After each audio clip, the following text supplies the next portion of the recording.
Hello दोस्तों, राधे राधे, हर हर महादेव। मैं मीनाक्षी अपने अगले टॉपिक के साथ आपके सामने फिर से उपस्थित हुई हूँ। जैसा कि हम पिछले कुछ वीडियो से इन्फेंसी पीरियड पे बातें कर रहे हैं, तो उसी क्रमशः में आज मैं इन्फेंसी पीरियड में ही कुछ अलग ऐसी रोचक बातें इन्फेंट्स के बारे में लेकर आई हूँ, जिसे आप जानकर आपको बहुत अच्छा लगेगा और बहुत सारी रोचक जानकारियाँ मिलेंगी। तो इसी के साथ मैं अपने वीडियो को आगे बढ़ाती हूँ और इसको प्लीज़ अंत तक ज़रूर देखिएगा, वॉच करिएगा, आपको बहुत कुछ जानने का मौका मिलेगा। तो आज मैं जिस पे चर्चा करने जा रही हूँ वो है conditions influencing adjustment to postnatal life. कौन सी ऐसी कुछ कंडीशंस हैं जो इन्फेंट को अपने पोस्टनेटल लाइफ में एडजस्टमेंट करने के लिए इन्फ्लुएंस करती हैं, जिससे कि उसका सक्सेसफुली एडजस्टमेंट भी हो सकता है या अनसक्सेसफुली एडजस्टमेंट भी हो सकता है, जिससे उसे बहुत सारी डिफिकल्टीज हो सकती हैं, प्रॉब्लम्स उत्पन्न हो सकती हैं।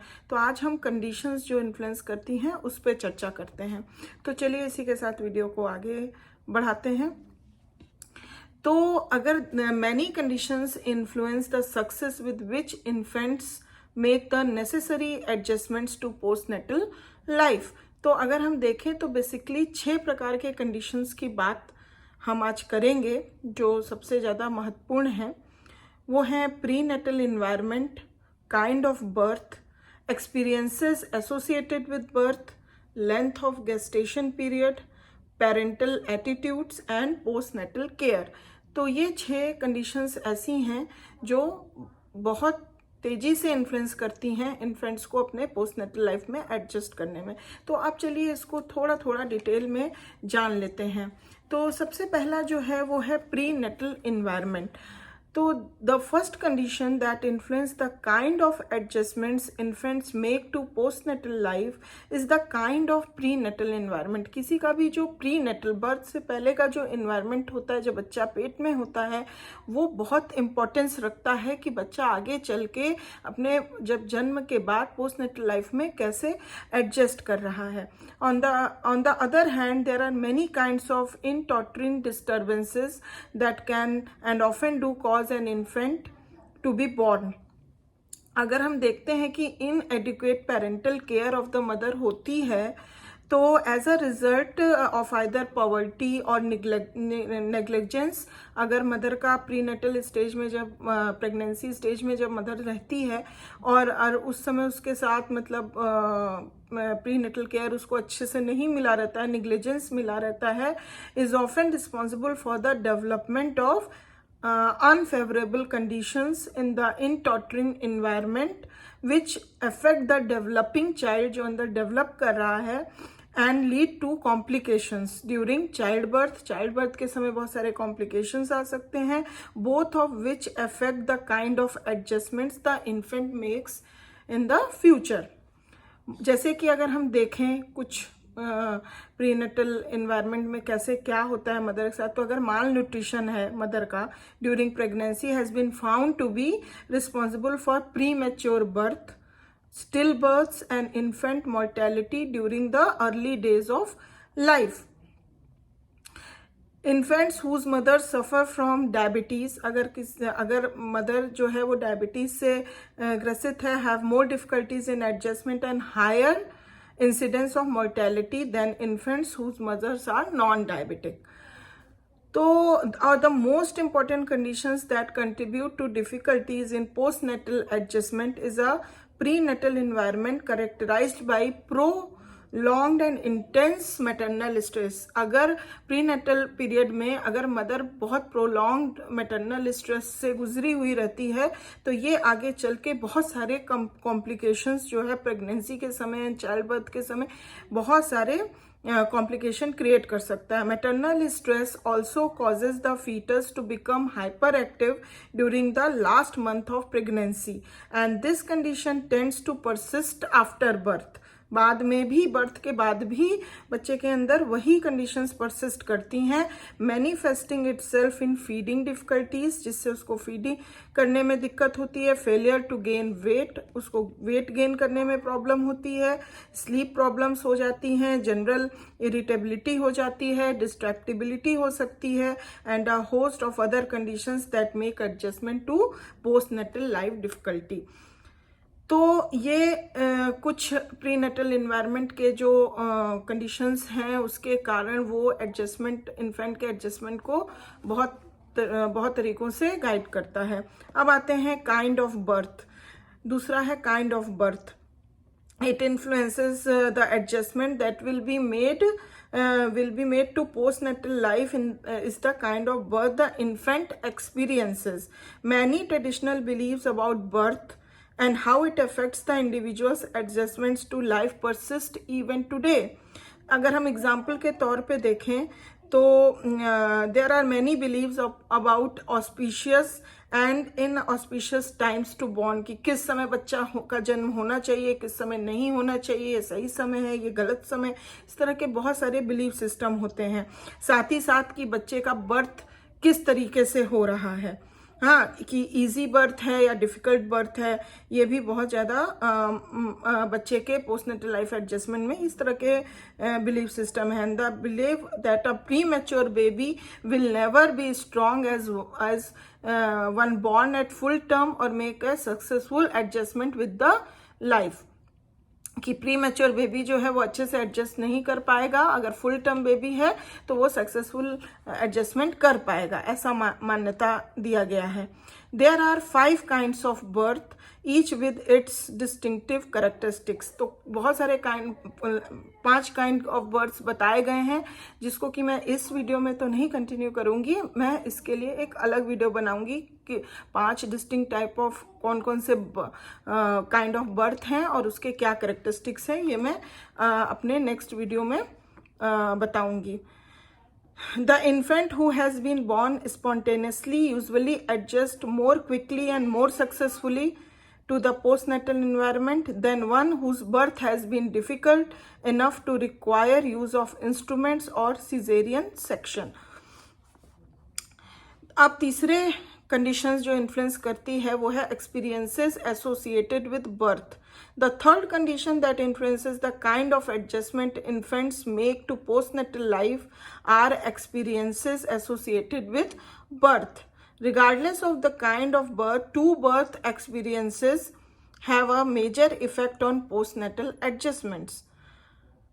They are the extent to which the mother is medicated, कितना मदर को ड्यूरिंग द बर्थ कितना मेडिकेशन दिया गया है ये डिपेंड करता है, एंड द ईज और difficulty with which the infant establishes respiration. Infants whose mothers are heavily medicated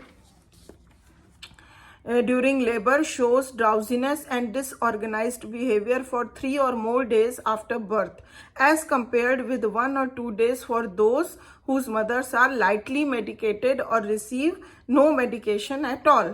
अगर हम फर्दर मोर देखें तो infants whose mothers are heavily medicated lose more weight and take longer to regain their lose weight. Infants whose mothers have less medication, जिन mothers को ज़्यादा medication दिया गया रहता है उनके बच्चे में देखा गया है कि वो लूज कर जाते हैं वेट और फिर रीगेन करने में उनको ज़्यादा समय लगता है as compare the mother who get the less medicated. Anaesthetics and analgesic can and often do interfere with the intermediate adjustment required by newborn infants to sustain life. Now next condition जो कि 4th condition है that influences adjustment to postnatal life is the length of gestational period. ये भी बहुत importance रखता है।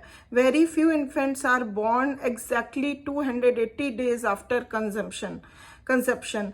Those who arrive ahead of time are known as prematures, often referred to in hospital as preemies, and while those who arrive late are known as post-mature or post-term babies.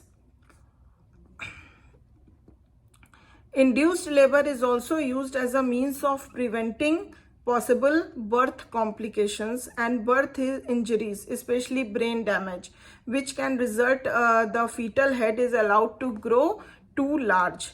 Many studies of premature infants used their major criterion of prematurity, low birth weight. It is now recognized that birth weight alone is not enough to determine prematurity. Instead, gestational age, body length, bone ossification, head circumference, irritability, reflex, nutritional state, and neurological assessment also used. Prematurely born babies usually experience complications in adjusting to the postnatal environment, and these may have a serious effect on future adjustment. Next comes parental attitudes. It is the fifth conditions that influence the infant to adjust with their postnatal life. When parental attitudes are unfavorable for whatever the reason, they are reflected in treatment of the infant that militates against successful adjustments to postnatal life. By contrast, parents whose attitudes are favorable treat the infant in ways that encourage good adjustment. A relaxed mother, for example, usually produces more milk than one who is tense and nervous. जिससे कि क्या होता है, बच्चे को जो अपना nutrition लेने के लिए जो एक जरिया होता है, अगर माँ अच्छे से दूध प्रोड्यूस करेगी तो बच्चे को भरपूर न्यूट्रिशन मिल सकेगा और वो एडजस्टमेंट ज़्यादा से ज़्यादा कर पाएगा. अगर मिल्क प्रोड्यूस ही नहीं होगा, माँ उतना नहीं प्रोड्यूस कर पाएगी, तो फिर बच्चा चाह के भी वो न्यूट्रिशन नहीं ले सकता, क्योंकि उसको वैसे ही वो एक्टिविटी सकिंग एंड स्वॉलोइंग उसके लिए बहुत नई है, जिससे वो थोड़ी डिफ़िकल्टी फेस कर रहा है. और अगर मदर उसमें नहीं प्रॉपर प्रोडक्शन ऑफ मिल्क होगा मदर के अंदर, तो फिर बच्चे को और डिफ़िकल्टी का सामना करना पड़ सकता है और उसको जितना न्यूट्रिशन चाहिए वो नहीं मिल पाएगा, नरिशमेंट. नाउ इसके साथ last but not the least, postnatal care. It is the sixth influential condition in the kind of postnatal care the newborn receives during the infancy period. Or the most part, care during the first 3 or 4 days after birth will be by hospital personnel. After that, care will be in the home, usually given by the mother with some assistance from the father, relatives, or paid domestic help brought into the home for a week or more after the mother leaves the hospital. Mother को सबसे ज़्यादा care करनी पड़ती है और indirectly way में घर के लोग, हस्बैंड हुआ, मतलब बच्चे का फादर हुआ, रिलेटिव्स हुए, या फिर हम पेड करके कोई डोमेस्टिक हेल्प के लिए 1-2 हफ्ते 3 हफ्ते के लिए रखते हैं, जिससे कि बच्चे को पोस्ट नेटल केयर ज़्यादा से ज़्यादा मिल पाए. While the overall quality of the postnatal care is important in determining the kind of adjustments the infant will make to postnatal life. इसमें अगर 3 एस्पेक्ट्स हम देखते हैं इम्पॉर्टेंट होता है.